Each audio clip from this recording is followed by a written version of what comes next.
আসসালামু আলাইকুম। আজকে আমরা ক্লাস 9-10 এ 2.2 এর লাস্ট উদাহরণ করব। এইটা করলে মানে উদাহরণটা শেষ হয়ে যাবে। তারপর আমরা অনুশীলনী শুরু করব ইনশাআল্লাহ। তাহলে আমরা পৃষ্ঠা 39 এর কোশ্চেনটা আমরা একটু ফোকাস দেই, কি কি দেওয়া আছে আমাদের। ক নম্বরে বলা আছে, দেখাও যে এ ও বি সেট দ্বয় পরস্পর নিশ্চেদ সেট। নিশ্চেদ সেট মানে এটা অলওয়েজ বুঝবা, ফাঁকা সেট হবে, অলওয়েজ এটা মাথায় রাখবা, ফিক্স করে রাখো যে নিশ্চেদ বললেই ফাঁকা সেট হবে। ফাঁকা সেট না হলে তোমার কোশ্চেন অ্যান্সারে ভুল, এটা হবেই না কখনো যে কিছু একটা অ্যান্সার পাবা। তাহলে আমাকে এ আর বি বলতে হবে, এ আর বি এর মান তো সরাসরি দেওয়াই আছে। ওকে ফাইন, তাহলে আমরা লিখি কত, এটা নং 25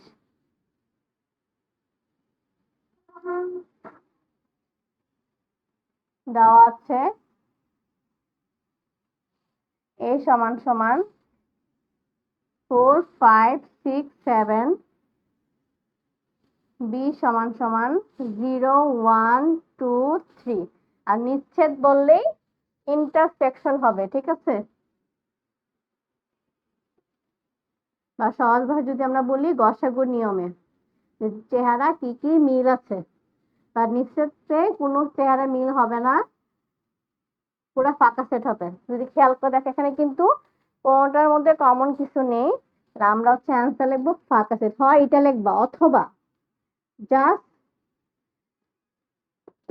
সেকেন্ড ব্র্যাকেট দিয়ে এরকম রাখবা। দুইটার একটা রাখলে পরীক্ষায় কিন্তু অ্যান্সার হবে। অবজেক্টিভ অনেক সময় এরকমও দেয়, কনফিউশন হয় না যেটা কি দিল। ক নাম্বার আমাদের ফিনিশ। খ নাম্বারটা কি বলছে, তোমরা যদি অনুশীলনী উদাহরণগুলোতে ভালো করে ফোকাস দাও, তাহলে কিন্তু আমি আশা করবো অনুশীলনী যখন বুঝাবো তোমাদের বেশি কষ্ট হবে না, কারণ সেম ম্যাথ গুলাই সংখ্যা চেঞ্জ করে অনুশীলনে দেওয়া আছে। কি বলছে, পি অফ বি নির্ণয় করে দেখাও যে পি অফ বি এর উপাদান সংখ্যা two to the power N কে সমর্থন করে, যেখানে এন বি এর উপাদান সংখ্যা। পি অফ বি মানে আমাদের উপসেট বের করতে বলা হয়েছে।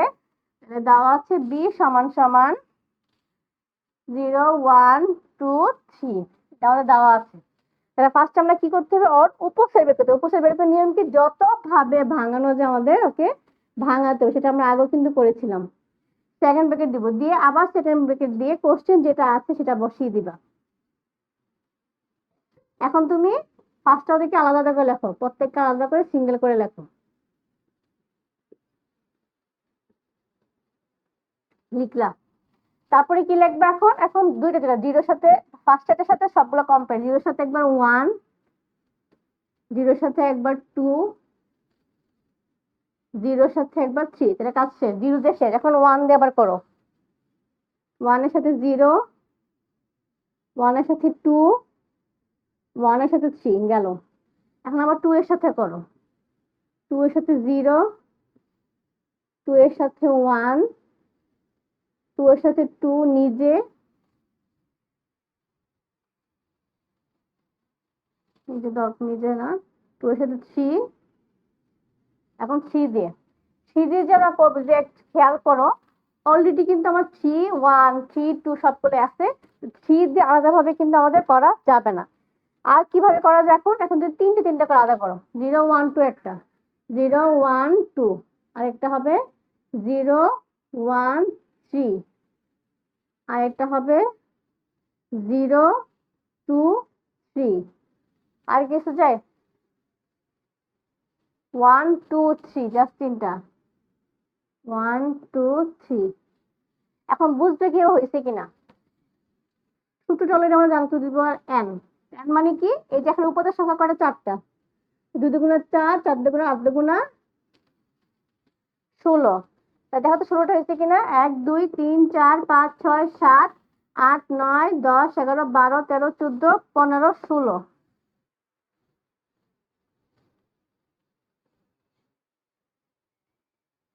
আচ্ছা, এখানে অলরেডি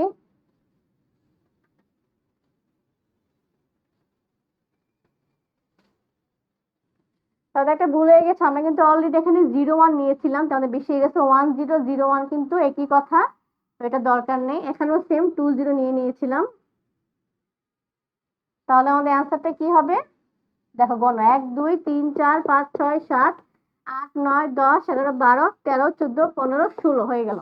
এখন শেষ হওয়ার পরে লাস্টে কমা দেওয়ার পর একটা ফাঁকা সেট আর একটা এন্ডিং সেকেন্ড ব্র্যাকেট। এখন এই কাজটা কি এখনো তো আমাদের শেষ হয়নি, তো আমরা এখানে লিখবো যে এখানে বি এর উপাদান, আমি এটা মুছে ফেলতেছি।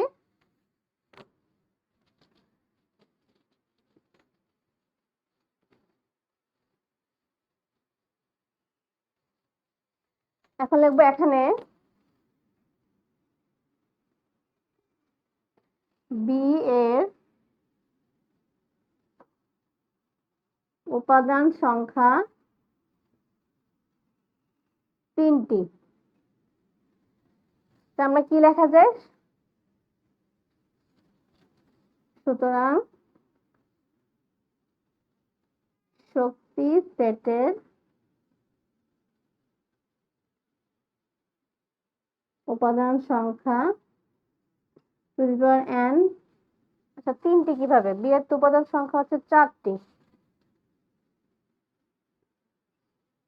টু দি পাওয়ার 4 16, যেটা অলরেডি আমরা প্রুফ পেয়েছি। লিখে দিবে তোমরা, সুতরাং পি এর উপাদান সংখ্যা two to the power n কে সমর্থন করে। শেষ। আর গ নাম্বার যে অঙ্কটা, এটাও কিন্তু আমরা উদাহরণের আগের বারও করেছি লাস্ট ক্লাসগুলোতে, কাজ যে করেছিলাম আমরা।